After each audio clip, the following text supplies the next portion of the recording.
de la Défense nationale, une session au cours de laquelle l'état-major général des armées a présenté la situation sécuritaire du pays à travers l'opération Maliko, une opération qui a permis aux forces armées maliennes de monter en puissance. Et dans la perspective 2025-2030, une nouvelle opération dite Dougou-Koloko a été dévoilée aux membres du Conseil supérieur de la Défense nationale avec pour but de consolider les acquis et de faire face aux enjeux géopolitiques et sécuritaires du moment. Le reportage de Tamsir Diabaté, Taïb Adjaouyakoui.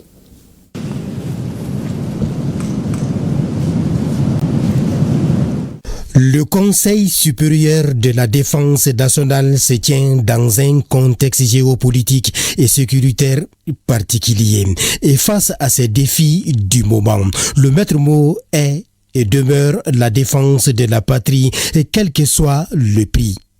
Justement, le premier acte de cette session du Conseil supérieur de la défense est le recueillement à la mémoire de ceux qui ont sacrifié leur vie pour la patrie.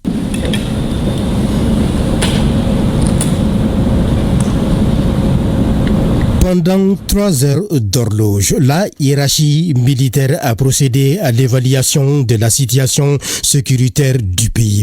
La rétrospective des actions menées par les forces armées maliennes dans le cadre de l'opération Maliko qui a fait ses preuves en matière de lutte contre le terrorisme. À ce niveau, le ministre de la Défense ne cache pas son satisfecit. Ce succès est dû à la clairvoyance du chef de l'État,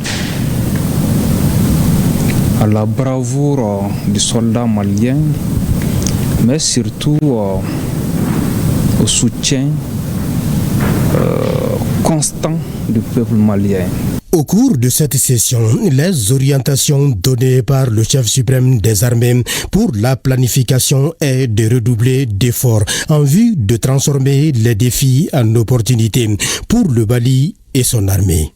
En donnant ces orientations pour la planification future, le chef suprême des armées nous a appelé à faire honneur au sacrifice de ce vaillant peuple en redoublant d'efforts pour continuer le processus de consolidation d'une armée puissante, forte et respectée, qui n'acceptera plus jamais que l'État malien faiblisse, que le peuple malien soit humilié. Et si l'opération Maliko a montré ses preuves en matière de défense, Dougou-Koloko, dévoilé au cours de ce Conseil supérieur de la défense nationale, fera aussi tâche d'huile, à en croire le chef d'état-major général des armées. Ce Conseil supérieur de la défense nous a donné l'opportunité de présenter la situation sécuritaire qui a été évaluée à travers l'opération Maliko, qui a vraiment des succès très, très signifiants qui ont été très bien magnifiés, d'introduire un nouveau projet du plan Dougou-Koloko avec des besoins sur 2025-2030. Donc à l'issue de ce conseil, nous avons vraiment constaté que le politique a eu une attention particulière à ce que nous avons présenté en termes de bilan et en termes de perspectives.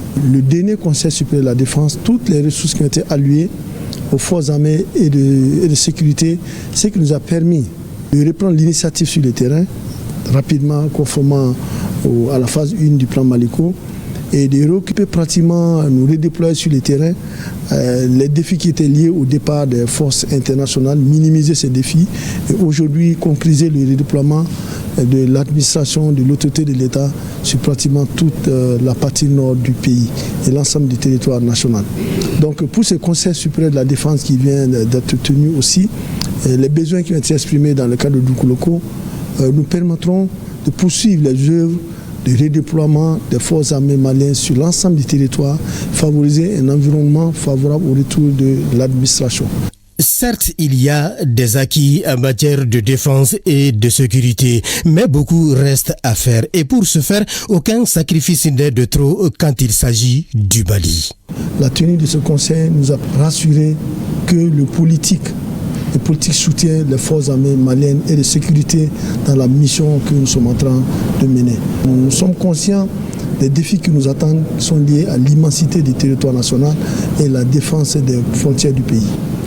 Et au nom du chef de l'État, le général d'armée Assimi Goïta, le ministre de la Défense et le chef d'État-major ont tenu à saluer l'engagement du peuple aux côtés de son armée, à tout moment et à tout prix. L'armée malienne en 2025, c'est une armée des grands défis qui se veut offensive face aux adversités. Et le ministre de la Défense est, on ne peut plus clair. L'armée malienne de 2025 n'a rien à voir avec celle de 2020 grâce à un effort en montée en puissance sans précédent dans notre histoire.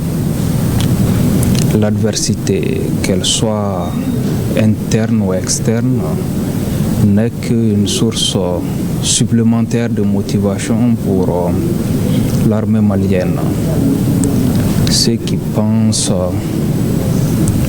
nous intimider et nous déstabiliser se trompent lourdement.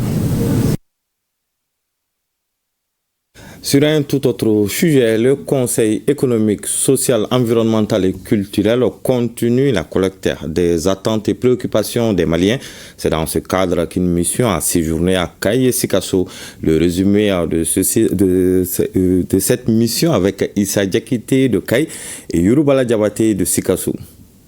Recueillir les attentes de la population et proposer des solutions afin de répondre à leurs besoins, c'est l'objectif de cette rencontre qui a regroupé autour du directeur de cabinet du gouverneur de la région de Kay les membres de la mission du Conseil économique, social, environnemental et culturel de Kay, des représentants des différents secteurs sociaux, notamment des leaders religieux, des chefs de village, des femmes et des jeunes. Nous avons commencé une mission pour recueillir les besoins au niveau des cercles de la région et les anciens cercles de la région qui existent, aussi auprès des nouveaux cercles de la région de Kay. Donc pour recueillir en tout cas des besoins à ce niveau, alors pour que le recueil prenne en compte aussi les besoins de ces nouveaux cercles qui sont créés à la faveur du nouveau découpage. Et c'est vrai qu'il y a une bonne avancée dans tous les secteurs, mais aussi des points d'achoppement du côté de l'agriculture. On a noté beaucoup de points non exécutés.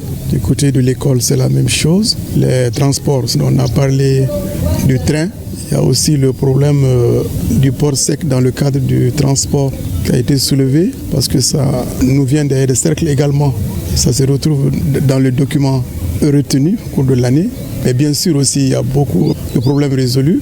Et par exemple, dans le cas de l'élevage, le quota réservé en termes d'aliments bétail à Kay est très important. Dans un premier temps, on a eu une vague de 800 tonnes et 800 autres tonnes sont attendues. Ces participants ont exprimé leur satisfaction au Conseil économique, social, environnemental et culturel pour avoir initié cette rencontre qui permettra de recueillir les attentes et les préoccupations de la population. Dans le cadre de son rôle de représentation des forces vives de la nation et de conseil auprès des autorités, le Conseil économique, social, environnemental et culturel vient à l'écoute des populations pour recueillir les préoccupations majeures, les attentes prioritaires et les propositions concrètes de solutions. Les travaux sont organisés autour d'ateliers thématiques portant sur le développement économique, les infrastructures, l'éducation, la santé, l'environnement et la cohésion sociale. L'objectif, c'est de recueillir un sentiment de la population par rapport aux difficultés que rencontre la société dans son ensemble. Nous sommes venus ici, nous avons fait le cercle de Sikasso, le cercle de Kadiolo, avec les communes liées.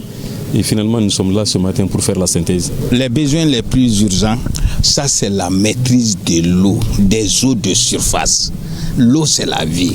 C'est une zone agricole, mais Le problème qu'il y a, il pleut beaucoup dans cette zone, mais les eaux s'en vont comme ça, là, ils ne sont pas maîtrisés. Les participants à cette session sont des représentants des organisations de la société civile, les chefs coutumiers et leaders communautaires et les acteurs économiques locaux. La chef de l'exécutif régional fonde beaucoup d'espoir sur les participants pour que de ces travaux sortent des recommandations pertinentes qui serviront de baromètre pour le développement de la région. Et chaque année, l'équipe du Conseil se déplace pour aller dans les cercles et dans les régions et recueillir les attentes, les besoins et les problèmes de la société civile. Je compte beaucoup sur nos participants pour parler des réalités de la région, de parler de nos préoccupations et à l'équipe également d'insérer vraiment nos attentes et nos besoins dans les documents afin que nos préoccupations puissent être prises en compte par les hautes autorités. Les attentes exprimées par les populations de Sikasso traduisent un besoin pressant de développement équitable, d'accès aux services sociaux de base et d'accompagnement de l'État pour améliorer leurs conditions de vie. Meeting de soutien aux autorités de la transition dans la commune rurale de Sadiola, à 70 km de Caille, par le collectif pour la défense des militaires. À Kourougourou également, les forces vives, à l'appel du collectif des amis du général d'armée Assimi Goïta, ont battu le pavé pour protester contre l'attaque du drone des FAMA par l'Algérie. Le reportage de Kabadjara depuis Kaya et Ousmane Koïta depuis Koulikoro. Tous les membres du collectif pour la défense des militaires sont sortis massivement ce samedi à Sadiola pour témoigner leur soutien indéfectible aux autorités nationales et rappeler cette vérité fondamentale. Sans sécurité, il n'y a ni développement, ni avenir pour notre jeunesse. C'est pourquoi nous saluons le courage et l'engagement de nos forces de défense et de sécurité qui œuvrent sans relâche, souvent au péril de leur vie, pour protéger notre souveraineté, notre intégrité territoriale et notre peuple. Et je tiens à m'adresser particulièrement à vous, les jeunes. Vous êtes l'espoir de demain, la force vive de notre pays. Ce sont au total 47 villages et 51 hameaux qui étaient présents à ces meetings pour dénoncer l'acte ignoble de l'Algérie à l'encontre du Mali. Ma première satisfaction, c'est d'abord la sortie massive de ma population pour soutenir l'idée en concernant le CDM. En ce qui concerne le soutien aux militaires, ce n'est pas un soutien aux militaires, c'est plutôt un soutien à nous-mêmes. Parce que nous sommes tous témoins, en tout cas depuis leur arrivée au pouvoir. Le changement, ce n'est pas une question en tout cas de loin, mais c'est une question que nous voyons au bout de nos nez. J'invite une fois de plus les populations. Ce n'est pas une question politique, mais il s'agit bien d'une question de souveraineté. Le collectif pour la défense des militaires de Sadiola a ensuite procédé à la présentation de leur nouveau bureau composé de 27 membres aux maires de Sadiola et aux légitimités traditionnelles. Nous sommes là ce matin pour exprimer notre désapprobation par rapport à la destruction de notre drone par l'Algérie, que nous considérons comme un acte hostile de la part de l'État algérien. Un pays que nous avons tant respecté parmi nos pays limitrophes. Nous, collectifs, à travers la jeunesse de Koulikoro, dénonçons avec violence cette attaque lâche et irresponsable. Nous mettons accent sur notre intégrité et notre souveraineté. En effet, nous vous exprimons notre soutien indéfectible à nos autorités et à nos armées. Vive le Mali, vive la tradition. Mobilisation toujours, cette fois à Kita, c'est à l'initiative de l'association La Sentinelle de la Nation Promise Internationale. Les membres venus du Mali et d'ailleurs pour l'occasion ont formulé des bénédictions pour un Mali uni et prospère. De Kita, Mahamadi Aliou Bari. C'est sous un soleil de plomb que le visionnaire Daouda Kamissoukou a initié cette marche citoyenne dans la capitale de l'Arachide. Cette endurance est partie de la résidence de Daouda Kamissoukou à la place de l'Indépendance en passant par l'école de la mission catholique, l'école A et le rond-point du commissariat. Population de Kita, de compter dans nos rangs un grand nombre de nos citoyens patriotes venir se joindre à l'association La Sentinelle de la Nation Promise pour célébrer le héros de la nation que sont les autorités de la transition avec à leur tête son Excellence le général d'armée Assimi Goïta et les forces armées maliennes. Cette grande crise que notre pays a traversée nous a permis de retenir une grande leçon patriotique. Plus de 5 km de marche fut un appel aux fils et filles de Kita, à un sacerdoce dont le sens profond est d'implorer Allah pour la réconciliation nationale et le renforcement de la cohésion sociale. Nous avons eu des dirigeants qui sont à la hauteur de notre confiance, des autorités qui se battent pour retourner au Mali sa grandeur, permettre aux Maliens de devenir des nouveaux citoyens. Une fête citoyenne de l'association La Sentinelle de la Nation Promise à laquelle plusieurs associations ont participé et ont invité tous les Quitoises et Quitoises à plus d'engagement en faveur des idéaux des plus hautes autorités du pays pour un Mali souverain et pacifié. Nous vous en remercions parce que nous avons besoin de ces autorités, de ce qu'elles font, du courage qu'elles ont eu, de la détermination qu'elles utilisent, mais également de tous qui vous ont aidé à atteindre cet objectif. Des hommes et des femmes sont venus de loin. Notre région est ouverte à tous pour soutenir les autorités de la transition dans le noble combat qu'elles mènent. Et cela, les efforts de chacun de vous comptent. Signalons qu'auparavant, le président de l'association La Sentinelle de la Nation Promise Internationale 2 a offert des bœufs à certaines communautés et associations de la région pour des prières en faveur de la paix et des soutiens affirmés à l'endroit de la transition. Ouverture d'un atelier sur la participation des adolescents, des jeunes et leaders communautaires sur la paix et la cohésion sociale. Elle est initiée par la Direction régionale du développement social de Tombouctou en collaboration avec l'UNICEF. L'objectif est de promouvoir la paix et la cohésion sociale dans la région. Le point avec Saloum Konate. La Direction régionale du développement social de Tombouctou, l'UNICEF et le département en charge de la réconciliation optent pour la formation de 45 jeunes et 30 leaders communautaires afin de promouvoir la cohésion sociale dans la région de Tombouctou. Quand on vous donne des notions de cohésion sociale, des notions de paix, de vivre ensemble, c'est très important, vous allez vous communiquer entre vous. Le message est vite passé et du coup on minimise beaucoup les petits conflits et tout ce qui peut naître comme désagrément au niveau de la communauté. Ce programme, soutenu par l'UNICEF et ses partenaires étatiques, s'inscrit dans une approche intégrée de développement durable, de paix et de résilience.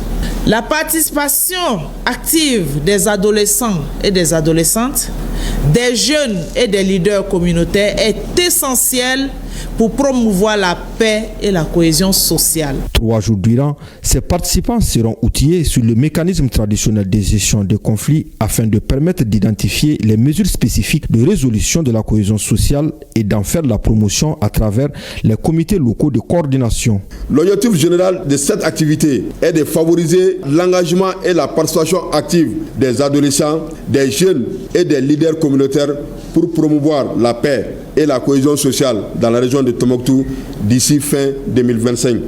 Il s'agira sur ce segment de identifier et former au moins 45 responsables des clubs de jeunes et 30 leaders communautaires dans la région sur la cohésion sociale et les mécanismes de gestion pacifique des conflits. Tenir 3 ateliers de co-création et de consolidation avec les jeunes et les leaders pour identifier des mesures et des outils de promotion de la paix et de la cohésion sociale. Le représentant du gouverneur a remercié l'UNICEF pour les efforts consentis en vue d'une paix définitive dans la région. Fin à 100 de l'atelier de mise en relation entre producteurs de riz et opérateurs économiques. Cette assise de 2 jours est l'initiative de l'Office du Moyen-Bani. Plusieurs panels ont été développés par des professionnels des différentes fêtières. L'atelier a été rendu possible grâce au financement de la coopération luxembourgeoise au Mali. 200, la correspondance de Drissa Kouni. Deuxième du genre après celui de Ségou en 2024, cet atelier de mise en relation des producteurs et opérateurs économiques à travers la contractualisation agricole s'ouvre sous des perspectives prometteuses. Une initiative de l'Office du moyen banni OMB sous le thème « Renforcement des partenariats pour une filière risicole durable ». L'assise vise les objectifs suivants.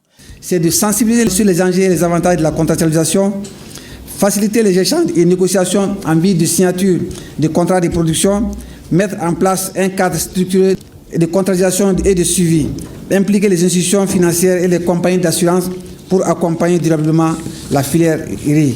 C'est par le biais de l'agriculture que nous pourrons sans conteste gagner le combat contre la faim et l'extrême pauvreté.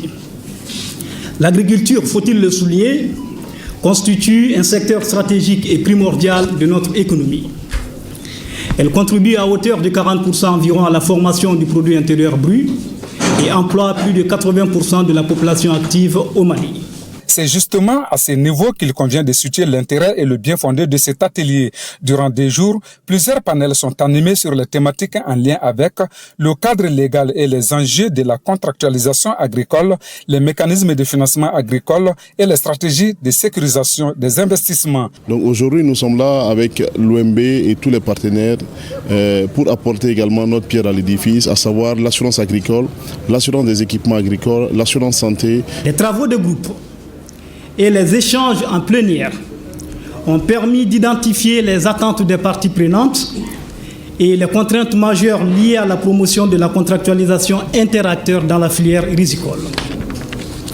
Et subséquemment, des recommandations réalistes ont été formulées pour éventuellement mitiger les contraintes identifiées. Cet atelier a été rendu possible grâce au financement de la coopération luxembourgeoise à travers Luxidev.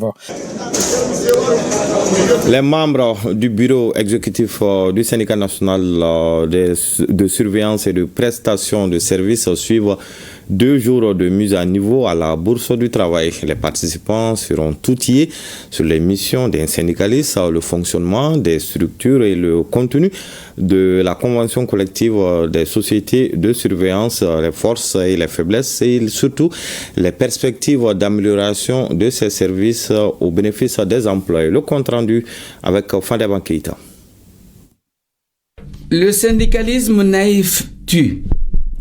Et un syndicaliste qui ignore les droits de travail et les relations de travail répondra difficilement aux attentes des militants.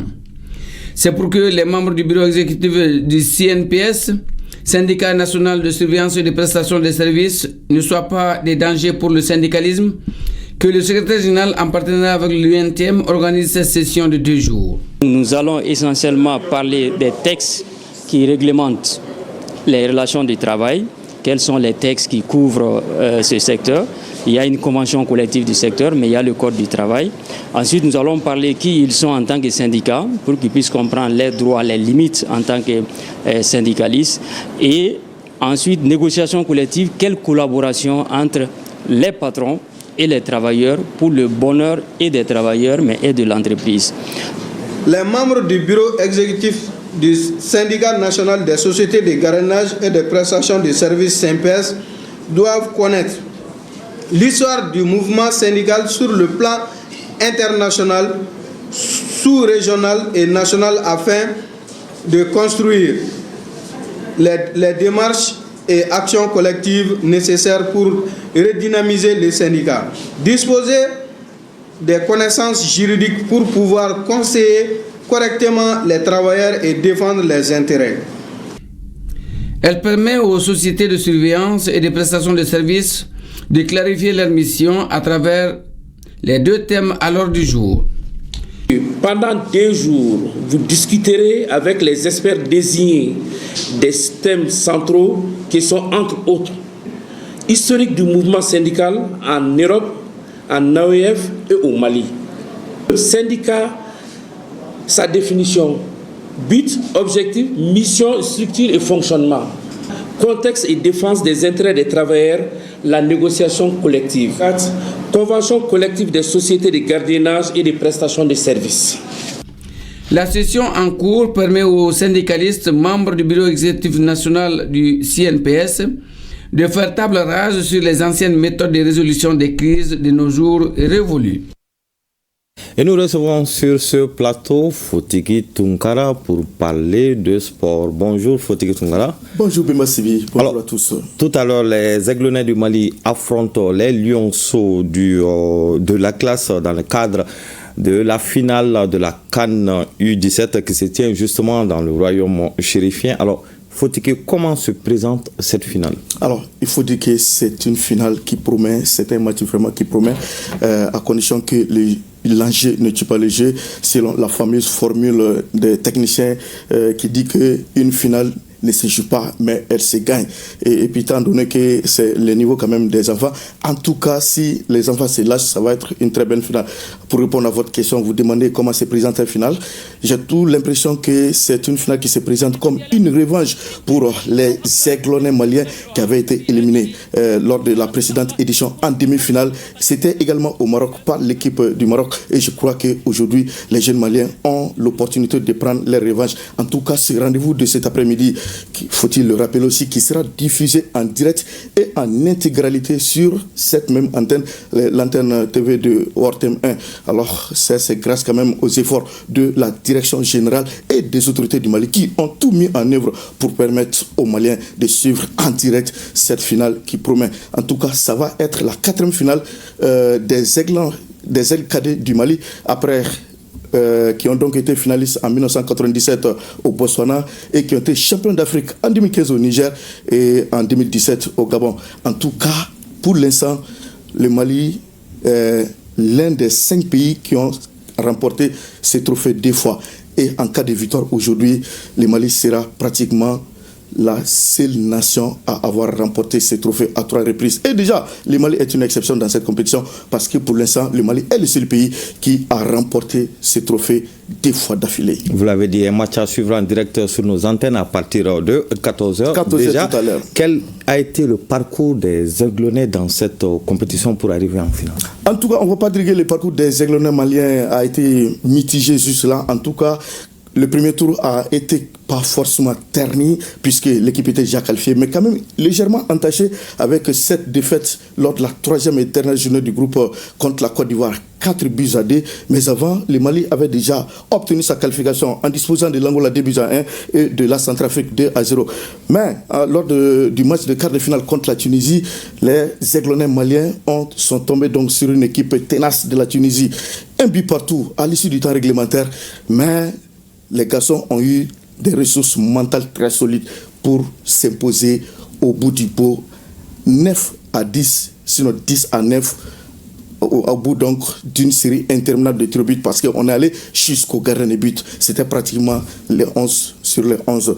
Et en demi-finale, pratiquement, les garçons ont frappé fort, sont donc revenus en force pour s'imposer et avec la manière sur le terrain 2-0 face au Burkina Faso. Et je pense réellement que si les garçons arrivent à reproduire cette copie cet après-midi, et je pense réellement que les Maliens vont regarder ces matchs avec beaucoup de l'aise devant leur petit écran. La finale de la CAN U17 à suivre en direct et en intégralité sur ORTM1 à partir de 14h.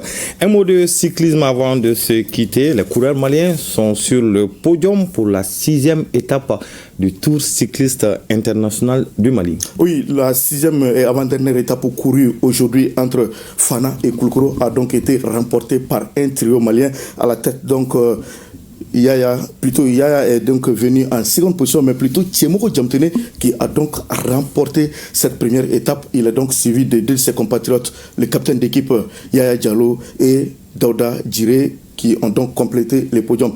En tout cas, les Maliens qui ont fait pratiquement main basse sur cette 6e étape. Alors, la 7e et dernière étape sera courue demain et ce sera entre Koulikoro et Bamako, un trajet long de 103,7 km. En tout cas, merci Fotiki Tunkara. J'espère que vous l'avez noté dans vos agendas. C'est tout à l'heure sur nos antennes à 14h.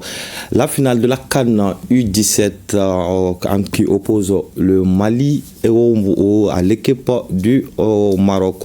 Bonne chance aux Aiglonnais. C'est ce qui met fin à ce journal. Merci de l'avoir suivi. Bonne suite de programme sur ORTM1.